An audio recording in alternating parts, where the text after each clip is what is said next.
Good day. I'm Chris Jansing, live at MSNOW headquarters in New York City. It's the mainstay versus the MAGA warrior. The brutal Texas primary is nearing its finale as four-term incumbent Senator John Cornyn fights to survive against Trump-backed Ken Paxton.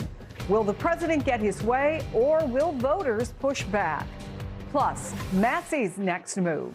The Republican ousted in Trump's revenge campaign hints at a return to politics once Trump leaves office. But what kind of party will be waiting for him? We'll discuss that with former Republican Senator Lamar Alexander, who has some choice things to say about his own party. And war and peace. The U.S. launches new strikes on Iran, even as the president pushes for a, quote, great deal to end the fighting. Now, with Tehran threatening retaliation, is there any hope left for talks? We have a lot to get to on this Tuesday, but we start in Texas, where the most expensive Senate primary in American history comes to an end tonight. A defining moment for the Republican Party and for President Trump as he tries to run the table in his midterm retribution campaign. So as we speak, voters are choosing between incumbent Senator John Cornyn and Trump-backed Attorney General Ken Paxton in a race that has spanned nearly 14 months, $135 million, most of that on attack ads. Here's some of what we heard from voters just this morning. At the end of the day, the policies aren't all that different. You don't see ethic issues with John Cornyn. I believe in the man. I like his ethics. I think Ken Paxton's a slime. Why do you say Paxton's slime? Look at his record. I see Paxton, he's always, fighting for the Republicans and fighting for Texans. Mm-hmm. So that's why I voted for him. Yeah. And my wife, even though he's had some negative, publicity, I thought my wife would be like, oh, no. No, she's all for him, too. So there's a key question that will be answered tonight. What's more valuable, a Trump endorsement or the huge cash advantage and experience that Cornyn has? Trump's decision to support Paxton, a, quote, true MAGA warrior who was impeached by the Texas House and accused of adultery during his divorce, has infuriated members of his own party. Which leads to another key question.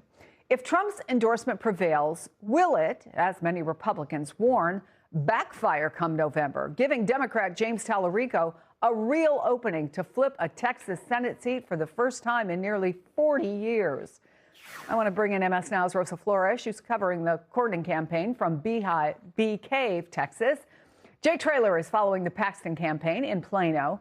Jeremy Wallace is political reporter for the Houston Chronicle, and Sam Stein is managing editor of The Bulwark and an MSNOW contributor. Jeremy, you could be in for a late night. What are you watching today that could tell us which way this race is headed? Well, look, there's a couple really important counties to watch as people are looking at this race. There are four counties that John Cornyn did really well in that first primary back in March. And the turnout in those four are going pretty well so far for him. We're talking Travis County, Bell County, Dallas County, and Williamson County, just north of Austin. Those counties are showing up in big numbers, just even through the early voting. So if I'm John Cornyn, I like those numbers right now. And the question is, does that general election, or does the election day turnout match what we're seeing in that early voting turnout so far? If that goes well for him, he's in a good spot. But man, there's a lot of danger for him going into an incumbents or into a runoff. Incumbents don't do well in incumbents in runoffs in Texas. So, Jake, the Paxton campaign pulled all of its attack ads in the lead up to today. Maybe that's an indication they were feeling pretty confident. What's the latest we're hearing from them?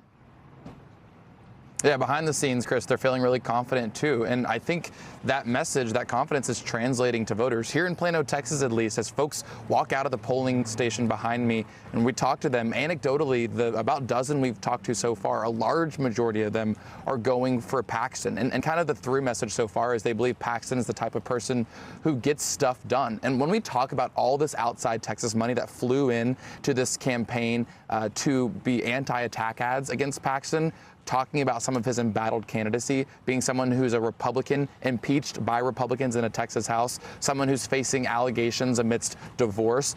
A lot of the folks we talked to that are supporting Paxton, they're aware of that. They just say that's not the key issue or thing they're concerned about. They want to get some fresh blood in D.C. as someone that is closely aligned with Donald Trump. And of course, a lot of that is motivated by Trump's 11th hour endorsement of Paxton. I was talking with a White House official just the other day about Trump's decision to endorse Paxton and how it was a clear message to Senate Republicans who are not capitulating enough and following his demands as he makes them when it comes to getting things passed through Congress quickly. I want to quickly read a quote from a White House official about Trump's last-minute endorsement of Paxton. They said that Trump backing Paxton was an intentional FU to a stalled Republican Senate. And they went on to say that Senate Republicans didn't do anything with the filibuster. They're doing nothing with the SAVE Act. They are a problem every step of the way. And I think Trump just finally had enough. So then the president endorsing Paxton, the question, of course, here today is that making an impact on the way people are voting? From the anecdotal experience I'm having here in Plano, Texas, the answer is absolutely yes. People are voting Paxton right now because what Trump said. So, Jeremy, again, it's anecdotal, but is Plano a place where you would expect he would do well? And are they the kind of people who would see if, as the White House official said, Donald Trump decided to pull an FU, they would actually see that as a strength? Yeah, look, Plano is right in the heart of where Ken Paxton is from. It was split in the first round of voting, but remember, we had a third candidate, Wesley Hunt, in that contest, pulling votes from both of those candidates. So the question is, what happens to that? So if I'm Paxton, I like my home territory and my ability to maybe win those Wesley Hunt voters over. So that is good news for him. But here's the thing. It wasn't so surprising that Trump endorsed Paxton. It's when he did it. Remember, 2 days of early voting had already happened. 250,000 people had already voted in this runoff before they even heard Trump make this endorsement. So it's kind of a weird decision. Strategically, why do you want to have 250,000 people never hear your endorsement? That's the one thing. If I'm Cornyn, thank goodness it happened when it did, because if it happened at the start of early voting, maybe it has more impact. But there's a chance that Cornyn could win those early days of early voting when early voting is at its highest. We have some of the best turnout in Texas races in those first 2 days of early voting. So Trump kind of sabotaged his own endorsement by waiting until Tuesday afternoon. Interesting. So, Rosa, John Cornyn has held this seat since 2002. He's generally been very popular. But what are voters telling you about the choice on this day? Chris, I've talked to voters in multiple counties, and I keep on hearing a recurring theme, and it's a couple of things. First, voters tell me that they just want to change. And then second, they also tell me that they feel that Cornyn doesn't side with President Trump as much as they would like. Now, within those voters, I would have to say that there's a range. There's voters who are very enthusiastic about this race and saying, yes, they want new blood and fresh blood in D.C. coming from Texas. And then there's the other side where individuals are literally holding their noses as they are voting because they don't like either of their choices. They don't like Paxton, they don't like Cornyn, but they're choosing one just because they have to. I want to introduce you to Michael Scharf. He literally just voted. I talked to him moments ago. He voted for Paxton. And I asked him, how do you reconcile voting for this man, given all of the baggage that he's carrying, moral, political, financial, I mean, you name it. And he said that all politicians have baggage. Take a listen. I don't expect great things from politicians. I expect the least amount of positive things to come from them. I just think that in this case, in November, whichever Cornyn or Paxton wins, they'd be a better choice than Tellerico. Now, Chris, Cornyn had a warning just a few days ago for Republicans in Texas. He said Republicans are used to winning in Texas, no matter who is at the top of the ticket. And he warned that this time, if Ken Paxton is at the top of the ticket, that could be different. Yeah, Sam, I want to pick up on Rosa, what Rosa just said, because here was Senator Cornyn this morning, and this is his argument for why Trump supporters should back him.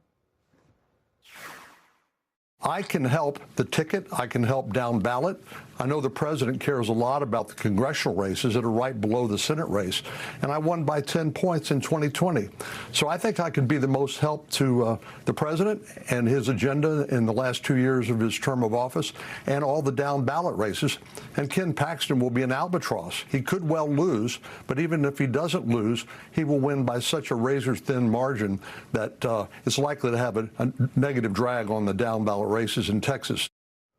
So a pragmatic argument, some might argue, Sam, the more politically savvy argument, but I guess the question is, will it resonate? It is so interesting to me in an election where typically not a lot of people turn out. You have people turning out even though they say, I'm holding my nose for both of these candidates, or I expect everybody's kind of got something bad going on in the political world. Yeah, that voter was pretty cynical. I feel like he needs to, get out and touch grass a little bit more.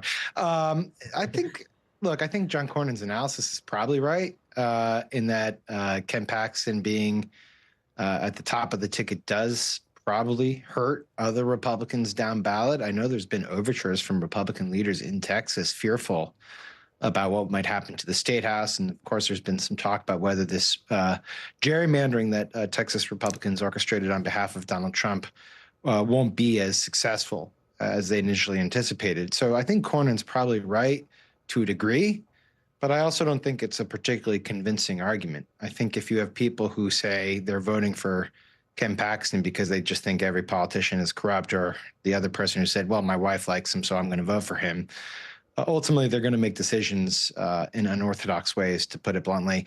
And frankly, I think the biggest thing happening on Paxton's behalf is that Donald Trump supports him. And as we've seen time and time again, especially in the past couple of weeks, in the context of Republican primary, what Trump wants, Trump gets. And you have the Senate Republicans, Indiana Senate Republicans. You have obviously Bill Cassidy, of Tom Massey. I mean, the pattern is fairly clear here. They're willing to overlook ethical transgressions. They're willing to overlook the possibility of down ballot harm because they want to support the president and his agenda, and the president's agenda in this case is electing Ken Paxton. Jeremy, Democrats clearly believe that if Paxton wins, James Tallarico has a serious chance to flip the seat, although we've seen that movie before. But what would a Paxton-Tallarico race look like? Well, I think we're all going to have to look back at 2018 a little bit. We've seen this movie before. In 2018, remember, Beto O'Rourke comes close. He doesn't win Texas, but by him getting close, what John Cornyn said right there is what he's looking at. He's looking at 2018 when Harris County, Texas flipped. 12 seats in the Texas legislature flipped, in favor of Democrats. Look, if that happens again this time, it will be a razor-thin margin for Republicans coming out in this election or in the midterms going into the legislature. That hasn't happened in like 2 decades in Texas. So there's definitely down-ballot problems. And the whole reason we had such a contentious primary for the Democrats. Remember, before Tallarico, we had Jasmine Crockett in this race. We had Colin Allred at one point in this race. We had Beto O'Rourke considering jumping into it, and Joaquin Castro. Everybody was interested in this because they thought Ken Paxton was going to win the primary and they'd have a better shot than against John Cornyn. So their actions tell us this is a candidate they always wanted, even though Tallarico, just a couple of weeks ago, I had him on my podcast and he said, I don't care which one I get. I don't believe him. I think he always wanted Ken Paxton. And if he gets Ken Paxton tonight, I think he's going to have a lot more baggage to use in ads and in opposition research throughout this campaign. Sam, like all of us, you've been following Texas politics for a very long time. How real do you think the possibility is that the Texas seat gets flipped? I mean, we've been here so many times before, right? It feels like we're just doing the same song and dance. There are definitely 2018 vibes. And if you look at it objectively, you could make the case that, in fact, it's a better climate for Democrats than even in 2018. The party, again, is out of power, but you're looking at the congressional ballot and it's shaping up to be even more fortuitous for Democrats in 2018 this go around. Ted Cruz was deeply unpopular, but he was also a sitting senator. Ken Paxton's not that. And Ted Cruz did not have remotely the same amount of baggage that Ken Paxton has. It's not just the ethical transgressions and the marital issues. The man stole, like literally stole like $1,000 pen or something like that and just kind of walked away with it from a security. It's on camera. I mean, like there's so much to work with Ken Paxton that you do have to say, considering the climate, the context, the enthusiasm Democrats are enjoying, and then you add on top of that the baggage that Ken Paxton brings to the race, I don't think you can dismiss the idea that Democrats could win this. The only issue here is that it's going to be incredibly expensive proposition, and Democrats know that there are easier seats to flip in the Senate, like, for instance, in Iowa, where money to run a race there is so much cheaper. But I think James Talarico won't want for cash, because I think after tonight, if Ken Paxton does win, you'll see a flood of grassroots donors go to James Talarico. Do you think, though, Sam, that the Republicans who were so frustrated with Donald Trump's endorsement, that frustration goes away tomorrow? Everybody goes back on the same page? Or yeah, yes, 100%. I mean, this happens all the time, right? Like they say they'll never get on board with this. It's impossible to imagine. He's so ethically corrupt, and how could we do this? And then, like, as the election years, they say, well, we need to hold the Senate, and I think that's exactly what will happen. he also has several $100 million in the bank that he can use to help people. So, sure. Wow, it's going to be fascinating. Rosa Flores, thank you. Jeremy Wallace, always great to have you on. Sam Stein as well. Appreciate you all. As Trump tries to push more Republican dissenters out of Congress, a former Republican senator is calling on his party to stand up to the president. He'll join me in 90 seconds.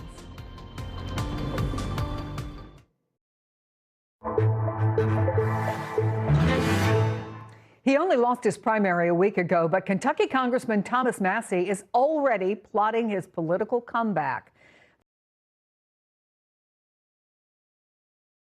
He can keep fundraising, although it's not clear if he'll be running for the House or maybe even higher office. Are you considering a run for president in 2028? I will not rule out anything, and right now I'm not going to rule in anything. But Massie is among a growing list of Republicans ousted as part of the president's revenge tour against lawmakers who've dared publicly break with him. But as Trump tries to stifle dissent, my next guest is urging his former Republican colleagues to stand up to the president. The new book, The Education of a Senator, From JFK to Trump. It's good to see you, Senator. Thanks so much for being on the show. Thanks for inviting me. Well, just this morning, the president reposted an AI-generated image of himself. He's sitting on a rhinoceros, on a rhino, armed with a gun, and the caption. When you look at the way the president has gone after Cornyn, Cass is headed? Well, I don't think it makes much sense for the president to keep Tillis and Cornyn, and if has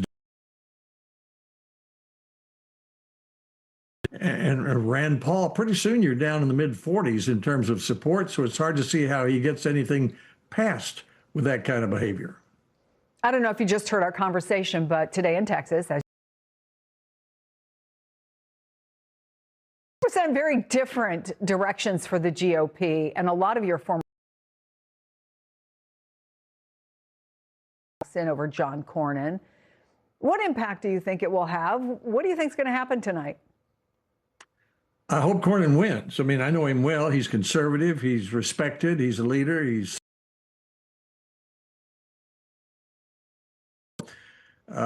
It's hard for me to see why the president wouldn't support him. I can't predict what Texas will do, but I hope Cornyn wins.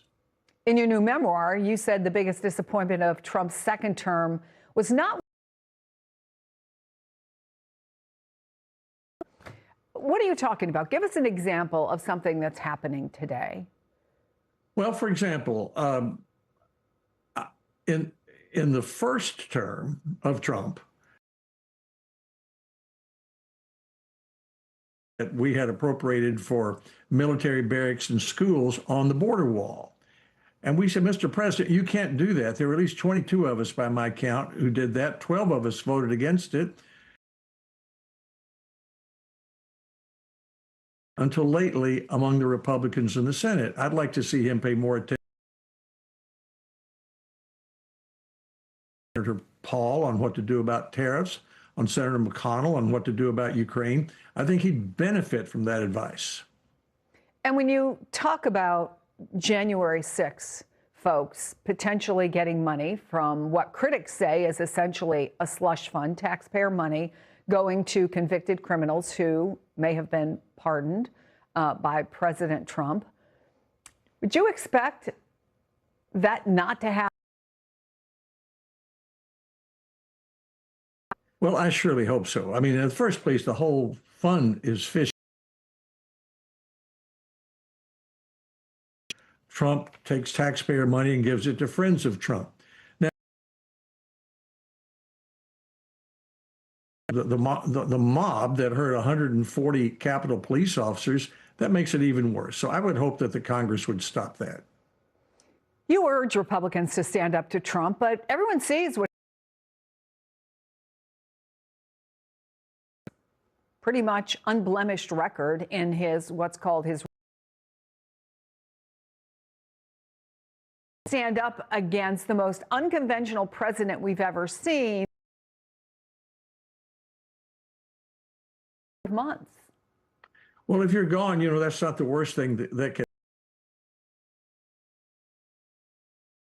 Me, everybody in Tennessee loves me except you, Lamar. But we worked well together. But the reason was, I never criticized him personally. I showed respect for the office. He didn't criticize me personally either. We did a number of other things.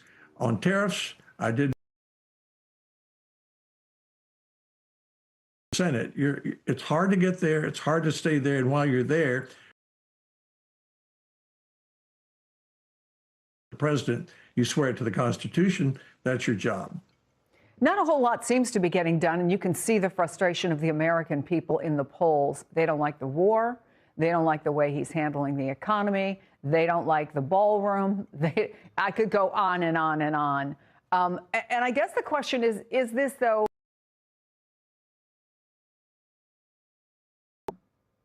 Well, he's got a couple of more years. He could make a lot of difference. For example, I heard the other day Senator Daines, Senator King, Republican, Independent, are about to introduce the the Great American Outdoors Act with 60 co-sponsors. That was a big Trump success.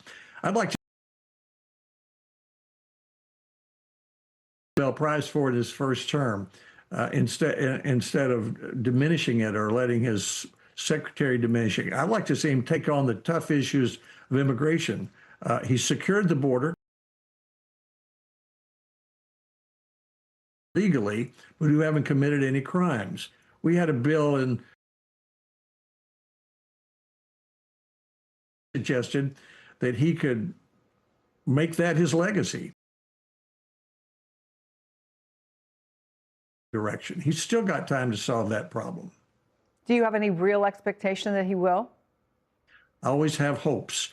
Anyone who is a president of the United States has a tremendous opportunity. And when you go to bed at night, I mean, I've not been president, but I know as a senator, I woke up every day thinking I might do something good for my state or country. I went to bed most nights thinking I had. I would hope our presidents would approach each day the same way. Let me ask you finally, Senator, there was a huge opportunity for Republicans with the election because Republicans control all three, White House, Senate, House. Have they squandered that opportunity? Well, it's not going to get easier to get anything done if you keep purging Republican senators who agree with you 99% of the time.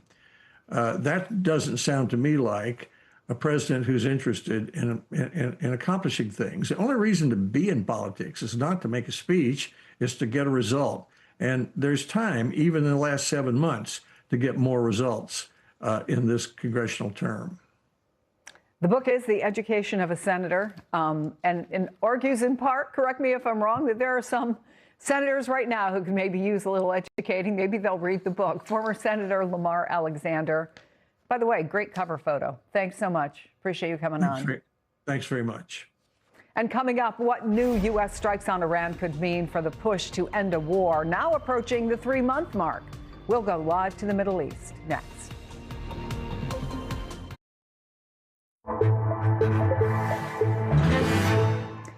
Iran is vowing to retaliate after the U.S. launched what it calls self-defense strikes, targeting missile launch sites and boats trying to lay mines just yesterday.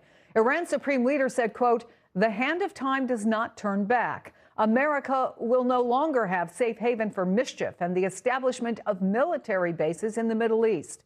Now, it's unclear what this all means for talks to end the war, but we do know Iran's top negotiator has remained in Qatar for the second day. And Secretary of State Marco Rubio said if there is a deal, it could be finalized within days. I think there's strong alignment and agreement on what a preliminary draft should look like. I think that, like anything with something like this, it's going to take a couple days to settle on, even down to the disagreements over a word, sentence. So we'll have to work through that. If there's going to be a deal, we're going to have to work through that. But this is, it's either going to be a good deal or there isn't going to be one. MSNOW's Inzamam Rashid is live in Dubai. What more can you tell us about these strikes and the peace talks that Rubio suggests are being held up over a word or a sentence? Yeah, not sure about exactly what that word or sentence is that is halting these this framework being signed for these negotiations to kickstart. I'll come on to that in a sec. But first, about these attacks. Well, look, over the weekend, Chris, there was a real sense of optimism about this framework being signed. President Trump was saying that both sides have agreed and that we could be signing it very shortly. The Iranians even saying that we've agreed on many of the points, even though the signature wouldn't be imminent. But then there was also many world leaders as well, really encouraging both sides to get this framework signed off and over the line. But then these attacks that took place over the last 24 hours have caused a real frustration now, because we've been here many times before, getting close to some sort of agreement, maybe not a full thing, but then an attack happening, whether it's from the Iranians or whether it's been from the US, and this time from the US, targeting the coastline of Iran, the Bandar Abbas area, and targeting boats that were trying to supposedly lay mines in the Strait of Hormuz. And as you mentioned, CENTCOM have said that the US military were doing this as an act of self-defense to ensure that Iran weren't going to attack in the near future.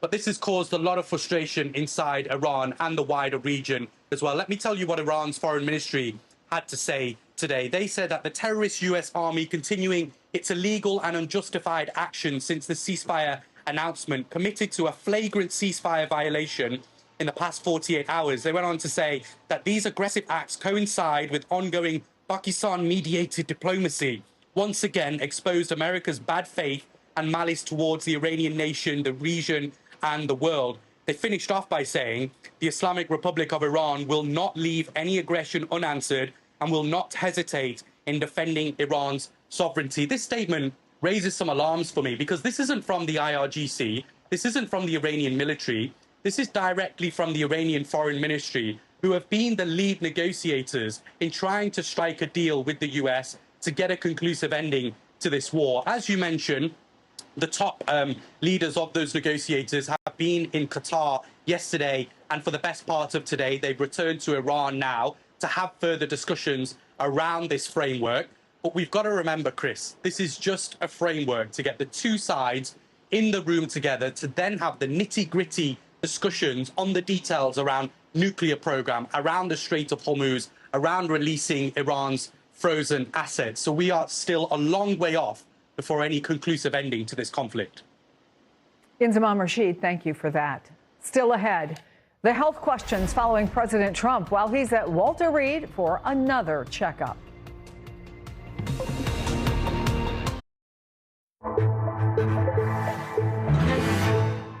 Just a few moments ago, we learned President Trump's motorcade left Walter Reed following the third checkup of his second term. Trump turns 80 next month and has faced persistent questions about his health, from appearing drowsy at meetings to visible leg swelling and bruises on his hands. MSNOW's Nicolle Gardner joins us with more. So what is the White House saying about Trump's visit today, Nicolle? Well, the White House continues to say that these checkups are routine and that they are just preventative health care measures. But the fact of the matter is the president is the oldest president ever to be inaugurated. He's just 3 weeks away from his 80th birthday. But he continues to downplay the impacts of aging. He says he has good genetics. And I want you to take a listen to him speaking at an event earlier this month. Now, of course, I'm not a senior. I'm far younger than a senior. It's true. I feel the same as I felt 50 years ago. I don't know. There'll be a period of time when I don't tell you that. Meanwhile, less than half of Americans say they believe President Trump has the physical and mental acuity to continue in his job. And that's in no small part because of the images that we've seen of the president appearing to doze off during public events. He says he was just resting his eyes. We've also seen his hand with bruising and using makeup to cover that up. He says he takes higher than normal aspirin dosage, and that is causing that bruising. And we also learned that he has a condition that affects his blood flow, which is also causing his legs to swell. The president's doctor continues to say that he's a healthy individual, and I'm told that we'll get a readout from today's evaluations in the next day or so. Yeah, one of those previous ones said he was the most physically fit, healthiest presidents who ever lived. So we'll see what this one says. Kayla Gardner, always good to see you. Thank you. Still ahead, the DOJ's new push to get construction on Trump's ballroom back on track. Plus, that's not the only project underway at the White House. Our new look at a UFC cage being constructed on the South Lawn.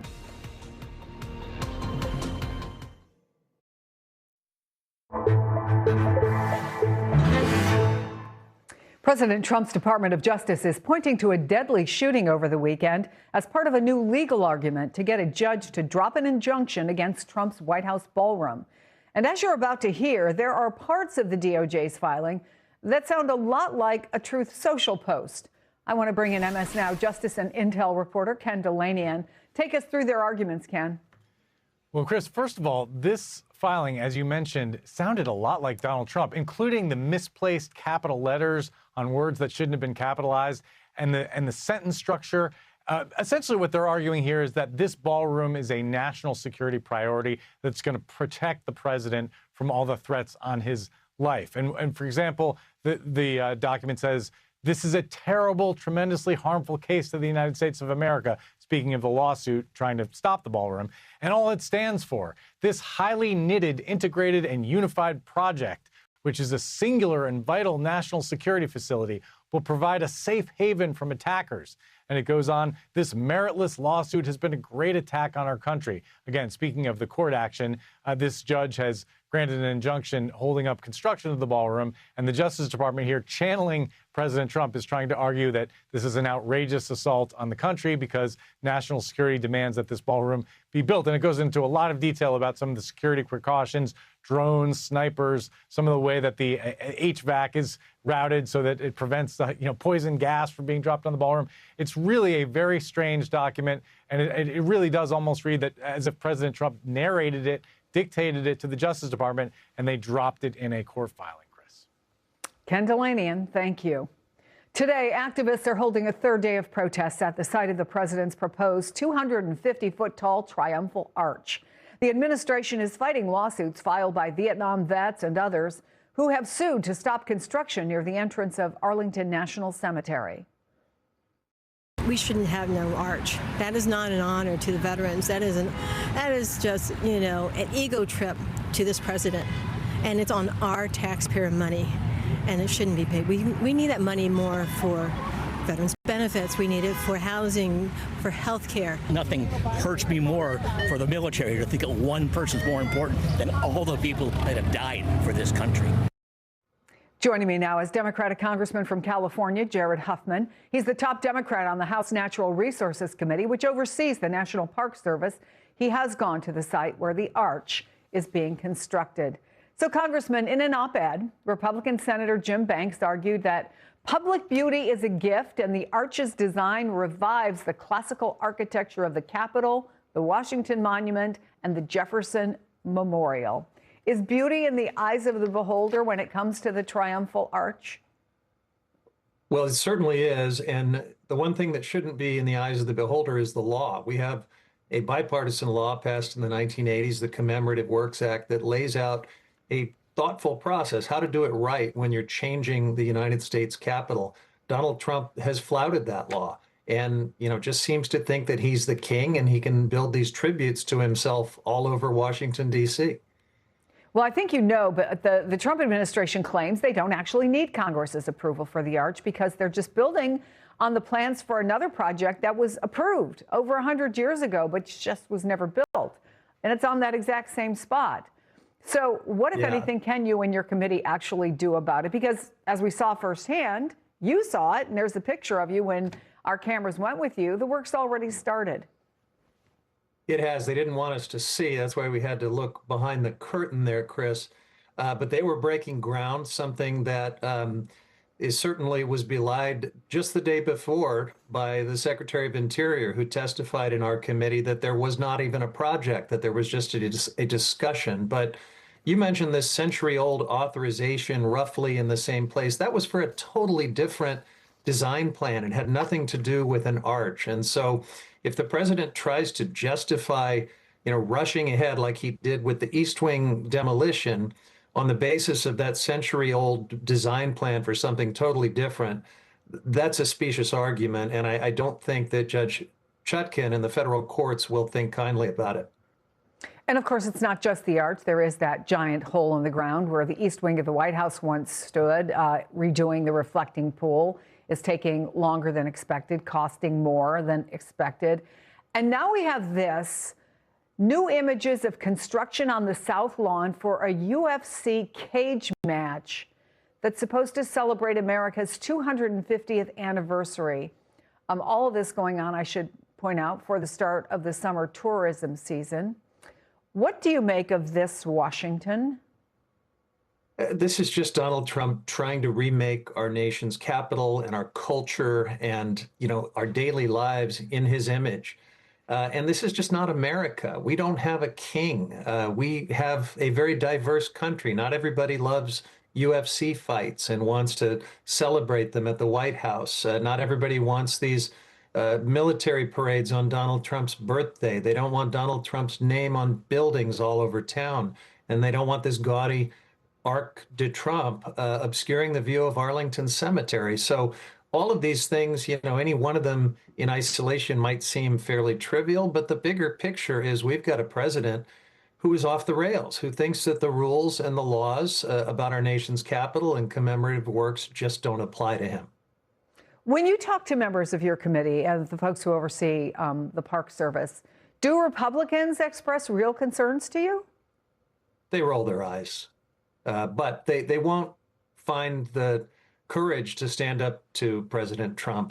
I'm so impressed that finally the dam broke in the United States Senate over this slush fund, and they did finally stand up to the president. I hope that we see more of that. And before we go, I want to talk to you about redistricting, because your district in California, I think it's fair to say, was significantly redrawn ahead of the midterms. You're still in a solidly Democratic district. But do you have some larger overarching worries about redistricting around the country? Some of those obviously still being fought in court. And the fact that some people are predicting this is just going to cause chaos in the midterms.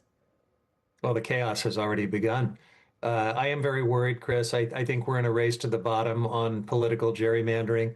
I don't like gerrymandering at all. I'm appalled that this Supreme Court blessed it as something that is perfectly fine to do. And what you've seen since then is just the worst gerrymandering in modern history, perhaps ever. And now even racial gerrymandering is underway throughout the South. So my hope is that voters across the political spectrum will be disgusted by this, and that it will perhaps set the stage for nationwide redistricting reform so that we can just end the entire scourge of political gerrymandering and racial gerrymandering once and for all. We have only a minute left, but there's one argument that says exactly what you just said. It's time for us to all come together and get something in place. It was every 10 years, right? The other part of it is we're in the cycle now, and it's not going to end. We are on the hamster wheel, and the hamsters aren't going anywhere. What do you think realistically is going to happen here, Congressman? I think both those arguments are true in this moment. Certainly Democrats cannot unilaterally disarm given this race to the bottom that Trump has initiated, but we've got to look at the horizon and what is sustainable for this democracy. And you can't just have these cycles of gerrymandering and the worst possible abuses of the political system. We've got to reset this thing. And my hope is that we can do that under a Democratic Congress in the near future. Congressman Jared Huffman, thank you. It's good to see you. Thanks and for still having me. ahead, the chaotic moments at a New Jersey immigration protest and how it ended with a U.S. senator being pepper sprayed.